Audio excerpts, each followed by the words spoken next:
Hi there! It's been a while since the last reading wrap-up. These are the books I have read since last time. The first book that I read was Ruin and Rising by Leigh Bardugo. It's the final book in the Grisha trilogy, and it was a nice conclusion to the story. I had watched the show before reading the book, so I knew some of the plot twist, but the books were very different from the show, so it was a lot that was new for me, which was nice. Nikolai is easily my favorite character and honestly would have been a much better love interest than Mal, but I guess you can't have everything. At least I'm very excited to get to King of Scars in the future. More Nikolai to the people. I give Ruin and Rising 4 out of 5 stars. Another series that I finished was Cursebreakers, with A Vow So Bold and Deadly by Bridget Kemmerer. I absolutely adore the first book in the series, but sadly the books just got worse and worse after that. Like, I enjoyed the second book, and I liked this one enough to want to know how it would end.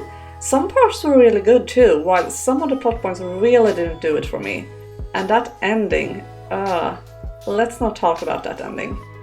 I give A Vow So Bold and Deadly 3 out of 5 stars. I have also been reading 2 more volumes of Heaven Official's Blessing. That is volume 2 and 3. I really enjoy the pacing and how the story takes its time to be told. Xie Lian has really grown as a protagonist for me. He's just so charming. What I like the most though, and that I didn't expect, is the humor. These books are just so funny sometimes, and I actually look forward to more of that than the romance at this point. I would give both of these volumes 4 out of 5 stars. More Grisha is next. This time in the form of a graphic novel, Demon in the Wood. In this book we get to follow the Darkling before he becomes the villain in the Grisha trilogy. Here he is just a young boy living as an outcast with his mother because of their powers. They move around from place to place and are in this story settling down for a while in a Grisha camp, and we get to see a bit more about this world that Leigh Bardugo has created and what it was like before the Darkling became the Darkling. Grisha were shunned and hunted, hated. We get to see the Darkling make friends, and we get to see him as a human with a heart that has yet to be corrupted by power. The book is quite short, but I feel like it was just enough to get the answers to why the Darkling became the way he is in the Grisha trilogy. He cares about his new friends, and he suffers from their and his own suffering. He also gets a taste of fear, and what that fear can do even to your friends. It was all in all a nice story and a good addition to the Grishaverse. 4 out of 5 stars. The final book in this wrap-up is a Swedish book called Grevinnan by Gabriella Argus.